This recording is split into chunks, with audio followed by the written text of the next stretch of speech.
colorism was big too. This is a Southern thing. And I would be like, they'd be like, you cute to be dark skinned. They would say things like, well, they like you because you're light skinned. Of like, you're pretty for a dark skinned girl. Now, the average person may not know what colorism is, so I'm going to first give you a brief history on what colorism is and where it originated from, and how it's still being used today to create a subconscious bias around black people and the shades that are in it.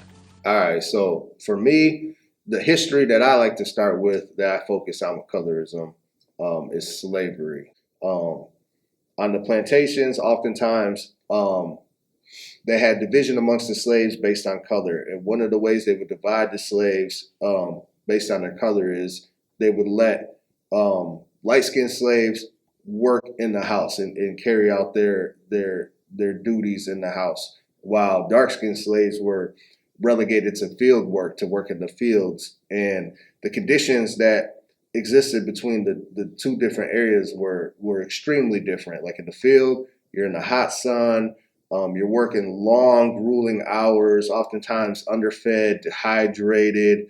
Even when you were sick or not feeling well, like there was no days off. Like you worked in the fields. And picking cotton and stuff is really harsh on the hands and grueling. So it's work that nobody would ever want to do voluntarily. The South broke down mixture based on that they called you were a mulatto if one of your parents was white and black. You were a quadroon if you had a fourth black blood in you, and you were an octoroon if you had 1/8 black blood. More close to whiteness, you will be treated a little different, right? So I imagine if you have a lighter skin and a dark skin person presenting in a space, that there might be some differences in how they're treated. It's making me think of like back in the day when there was the brown paper bag test. The closer your skin was to a brown paper bag, the more accepted in society you were. The brown paper bag test is a historical form of colorism in the 20th century US, where black institutions such as clubs, fraternities, and churches used a brown paper bag to compare skin tones, privileging those with lighter skin than the bag. It aimed to marginalize darker skinned people and maintain status. So, as you just heard, that was some of the brief history on colorism and how it was used to further divide the black community. Now, even though colorism began centuries ago, its effects have never truly disappeared. Today, it's still used to discriminate against black people based on the shades of their skin. This form of bias can damage the self-esteem and mental health of black people and black students, often leading them to think they're getting unequal opportunities or unequal bias against them just for the shade of their skin. Why do you think being lighter skinned is more desirable in society? It was always the closer you could be to whiteness was like the right way or the best way. And there was a time where you wouldn't even see black people in beauty ads at all. Like if they were selling makeup or, a scarf or a dress or whatever, like the ads would all be white women, right? And so the psychological effect of that when you're growing up in a society where everything is telling you, like, if you are to be anything, if you're worth any value in this country, you got to be white. I think that I internalized some ideas of whiteness as being better. So subconsciously, it might not be something you're even aware. It could be a subconscious thing, this bias that you have towards a darker skinned person where you see them, right, as a threat. You internalize that, like, their presence as threatening or disruptive or whatever. So when something happens in the classroom, your first thought is, oh, it's probably the darker skinned kid. After talking to King Rich, I then talked to Mr. Jameson about some of his experiences with colorism and how it affected his mental health. And I find that I still deal with it. I'm 70 years old, and I don't think about it as consciously as I used to, but it's always a subconscious kind of wrestling, always be a struggle. And I feel like it's affected me in ways that I might not even be aware of. So I would say, in terms of my mental health, it's just made me conscious of skin color. But I think that colorism, that notion that some Black people are better because they're lighter skinned, Yeah. and it can always be a struggle.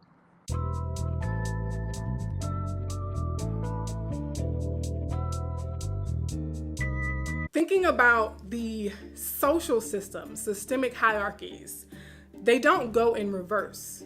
And so a lot of people relegate colorism to bullying.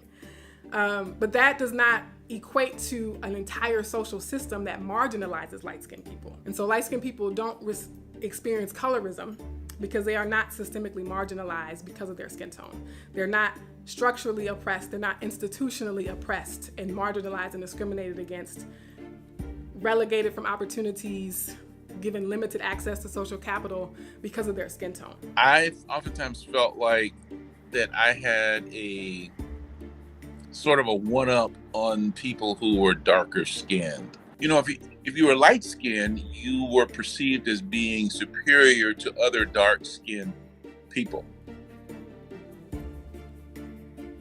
Dark-skinned girls do suffer more. Even with the mistreatment of our very light-skinned sisters, dark-skinned sisters still suffer more. But they both get it on each end of the spectrum. And here's the hypocrisy, Art. Black people are not comfortable talking about light-skin supremacy and dark-skin supremacy. And the reason why Black people are not comfortable talking about dark-skin supremacy and light-skin supremacy, Art, is because we all practice colorism. I think there's implicit bias without even knowing it. You know, there's no way to like live in this world and not be impacted by some of its cruelty and like ways of thinking, right? Like if you grow up, you know, even if you look at curriculum in school and how it's taught and the perspective it's taught from, like there has to be some intentionality and kind of de-shedding those layers or that thinking. And so, yeah. How can you try and stop colorism within the Black community? Yeah. I mean, I think it starts with us, like as individuals, right? Kind of just being aware of some of the ideologies or language or just the way that we think of ourselves and others. Learning, right? Like I was saying earlier, kind of learning the roots of where a lot of this stems from. Like the more we understand our history, the more we can start to like decide what we want to continue to carry forward and decide what we want to leave in the past. And from there, I think conversations like this, right? Like I think documentaries being a part of just conversations where we talk about it. I mean, I remember talking about this topic with my core friend group, who is, you know, it's a group of Black women of varying shades. And this was maybe like, I don't know, 10 years ago. And we all had different experiences of colorism, you know, and some who didn't even think it was a thing because of how they oriented in the world. And so I think just continuing conversations like that within ourselves and within, you know, the communities we're a part of can start to dismantle some of this narrative.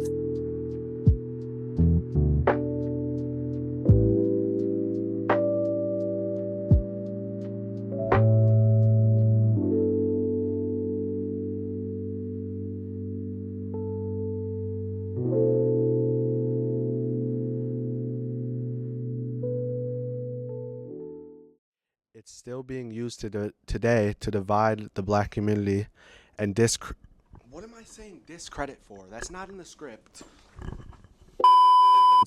And also hurt their mental health, thinking they may be left. Thinking. What am I doing? Based on shades and the skin. Based on the shades of their skin.